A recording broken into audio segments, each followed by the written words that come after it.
Good morning everyone, welcome to my channel. So this video is a Etsy update. So if you've been with me for a while, you've probably watched the video which is linked below. It's my #1 most viewed video on the whole channel. It's how to make just a simple little needle book. And then once you've got this basic little needle book worked out, you can then adorn it with all sorts of different bits and pieces. So it's a great scrap buster. It's just fantastic for utilising any bits and pieces left from projects, and they're just fantastic gifts to give people who are maybe starting out in sewing, or they're experienced and you just want to give them a nice little sewing needle book. So what I've done is, because I get this video is so viewed, it's unbelievable how many have viewed it, and it's I often get a request of, can I buy your needle books? Unfortunately, I just don't have the time to make and sell them anymore. These two are going to some friends. So I sort of just, when I do make them out of my scraps, I just hang on to them, because you never know when you'll bump into maybe a young person who's starting out, or just a gift, a quick birthday gift for a colleague. So they're just fantastic for that. So the video linked below goes through how to make the base of one of these. So what I thought I'd do, which I have enough time to do, is put together a little pack, a starter pack, if you will, for my Etsy store. And I'll go through what you need to do to make your base, and then you can adorn it accordingly. Now, I have given you some bits and pieces to start you on your way to the decorating side of things, but you could just add so much more. So what I'll do is I'll go through the pack first. In the video, the original needle book, these ones, there's 2 pieces of fabric with some felt between. So there's calico here, calico under here, felt in the middle, and you stitch around the outside edge to create the cover for your book. So in the kit, just to make it a little quicker, I've actually got a piece of recycled quilt. So it's got the roses on it. It's so beautiful.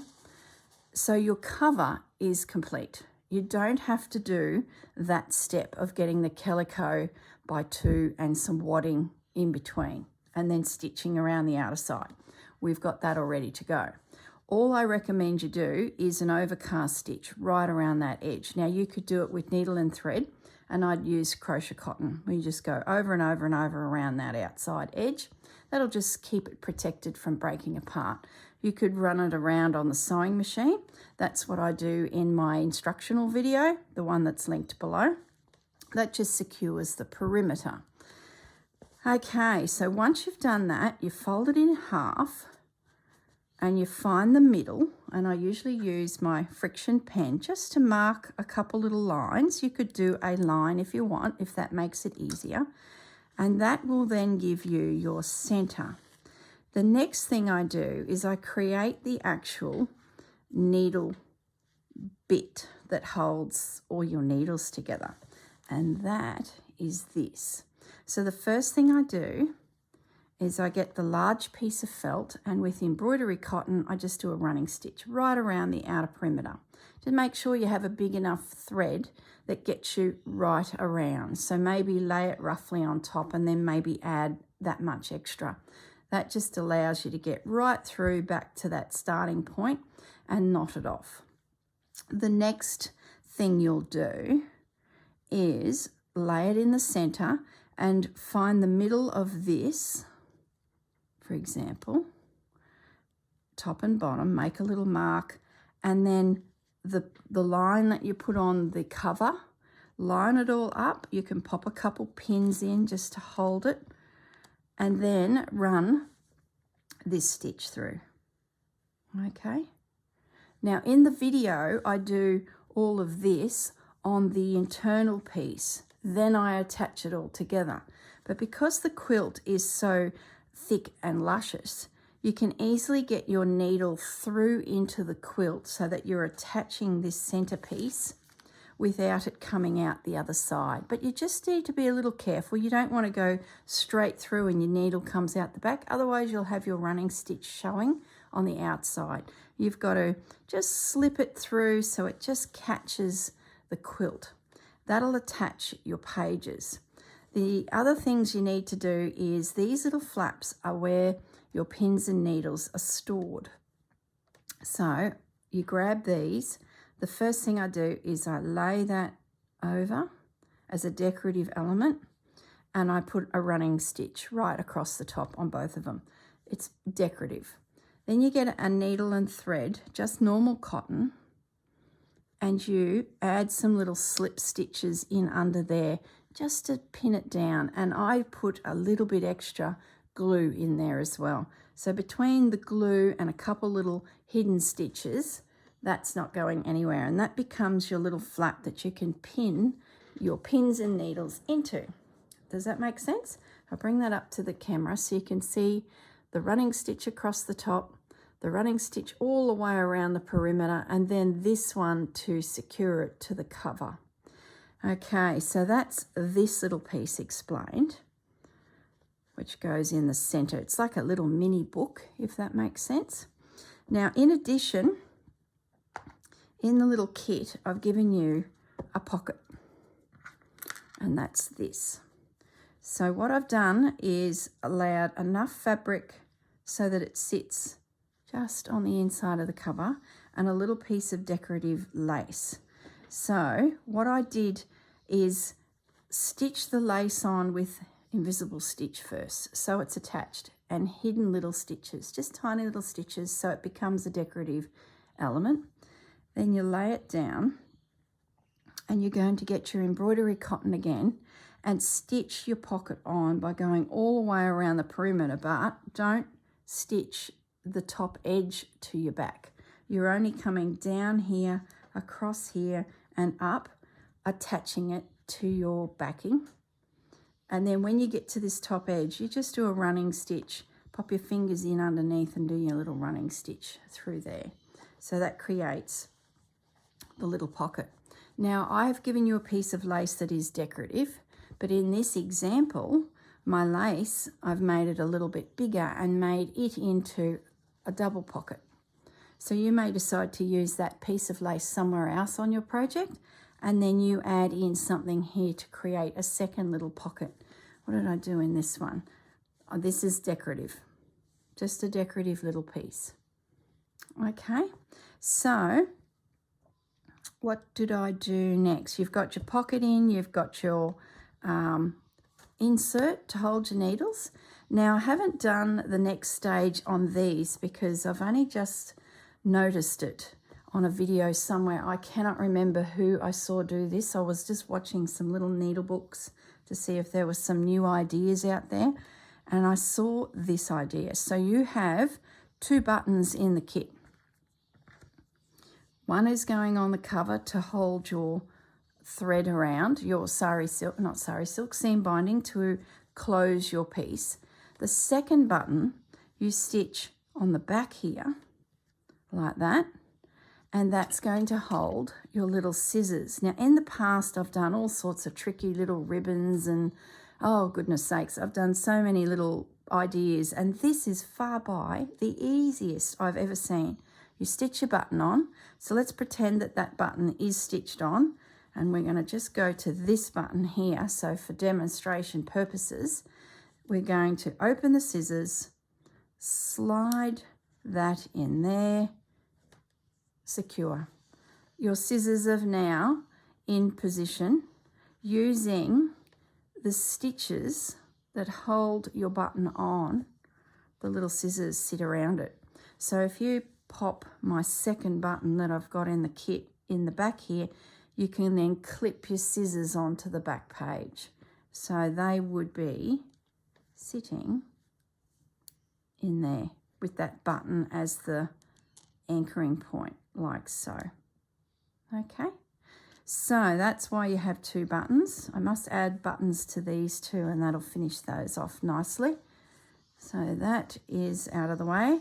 Now, let's pretend you've got your internal pocket, you've got your insert. Now, you might have some additional felt. There's no reason why you couldn't add another piece of felt in there so you can hold more needles. You can just do so much with these little things. So this is really just a starter kit. You put your additional button there. Now, in addition, you need to attach your little piece of seam binding, which becomes your closure.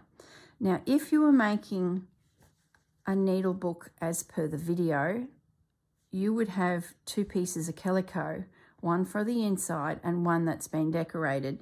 And when you stitch around the outer edge, the seam binding is anchored in here. You see that? Now in this scenario, we don't have that lining. So what you're going to do this time is you pop a few little stitches there to hold it in position. And then I've added into the kit some little decorative elements. There's one that is a half a doily. So the plan is then to stitch that down there. So the purpose of, to hide your end. So you've got a little decorative element popping through there, and that secures your seam binding. So when the little book is closed, your last button remaining goes on the front, and then this seam binding would twist around that button to secure it. So that's the closure process. Now, like I said in the video when you watch it, because this one is done in 2 stages, you have the opportunity to secure that seam binding within the layers. You don't when you use a piece of recycled quilt. Now, I think that's about all you need to know in there.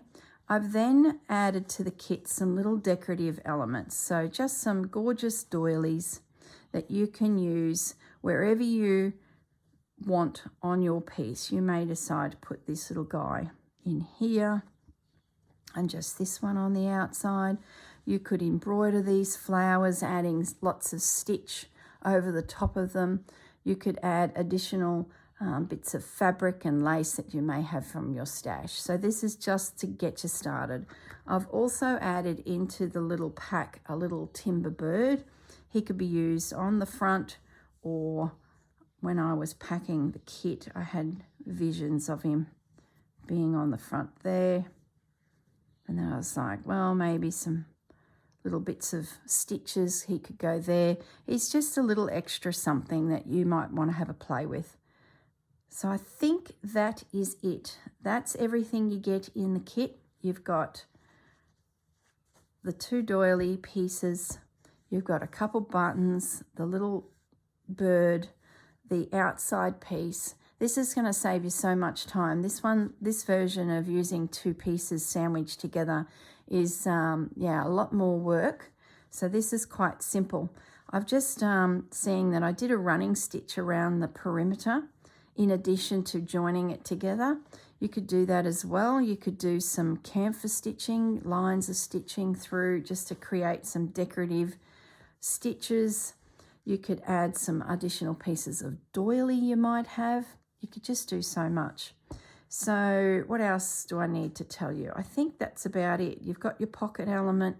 You can do a lot with that. You've got your insert, the pieces of felted wool. They just need to be decorated and attached like so, and then some top stitching around. I'd probably use a pink similar to this as the thread, but you could use cream, a pale pink. You could use whatever you like. What else do I need to tell you? So I guess for the construction of this little kit, refer to the video where I make this. It's technically not the same, but the principles are the same. And it might give you some ideas of some additional collaging you can do on your cover, but it will definitely explain how to attach this. Just remember that this is attached to a piece of calico. I then sandwich to the front piece of calico. In your kit, you don't need to do that. You're saving some time. You've already got your piece. Just be mindful that any stitches that you do on this, you don't want them coming through to the other side.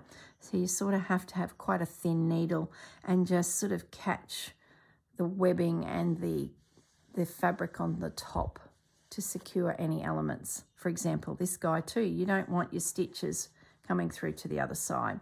So it's really quite simple just to catch that down with some invisible stitches, tiny itty bitty stitches that no one will ever see, and that will just secure all your elements in position. Okay guys, thanks for watching. If this video you watch it and then suddenly it just disappears, that means I've deleted it because it is really only relevant to this kit. So you're very welcome to watch the video, of course, and go and make your own needle book. You may have some recycled quilt that you could use. Go for it. It's really simple. It's just a case of cutting it to the size you think is handy for you. And I like to make it so that sort of is not too big, sits in the palm of my hand. And yeah, otherwise it's sort of a very big element sitting in your needle box or your travel kit. So yeah, just my comments on size. This one here, I think, I don't have a ruler. Yes, I do. I think it's about, where is, must be, that's 6, nearly 7 inches by, it's a tricky ruler because the zero's in the middle. There it is. 7 by 6 roughly, but you can make it, of course, any size you like. All right, I will leave you alone now. That's my little Etsy update. If anyone is interested in a little needlebook kit, I wish I had more time to make them for you and then pop them in my store, but I just don't. It's just the channel has become all-inclusive into all sorts of different projects, so my little Etsy store just doesn't get the love it used to. So I thought I'll put together some little kits and you guys can have a little play. And this quilt is just beautiful. The other thing you could do, if you're not a fan of the floral on the outside, there's no reason why you couldn't put the stripe on the outside as well and have the floral on the inside. That would be gorgeous too. All right, I'll stop rambling on and I'll leave you alone. Thanks for watching, guys. I hope you are inspired to make your own needle book. Whether you use my kit or not, doesn't matter. All right, guys, look after yourselves. Bye for now.